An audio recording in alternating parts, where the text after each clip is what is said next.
السلام علیکم دوستو۔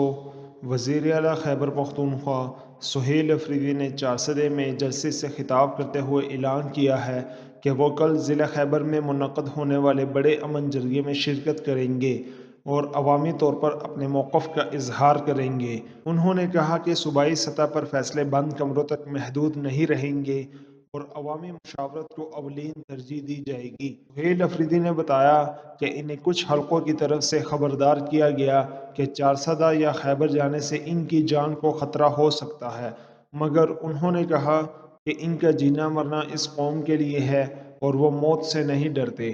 انہوں نے اس بات کا عزم کیا کہ وہ عمران خان کی ہدایت کے مطابق فیصلے کریں گے اور پارٹی پالیسی اسی کے مطابق چلے گی۔ انہوں نے جلسے کے دوران کہا کہ جن افراد نے ظلم و جبر کیا ہے انہیں انصاف کے کٹہرے میں لایا جائے گا اور خیبر پختونخوا کے عوام بانی چیئرمین عمران خان کے ساتھ کھڑے ہیں۔ افریدی نے چارسدے سے عوام کو پیغام دیا کہ وہ اپنی سیاسی جدوجہد عوامی فورم پر جاری رکھیں گے۔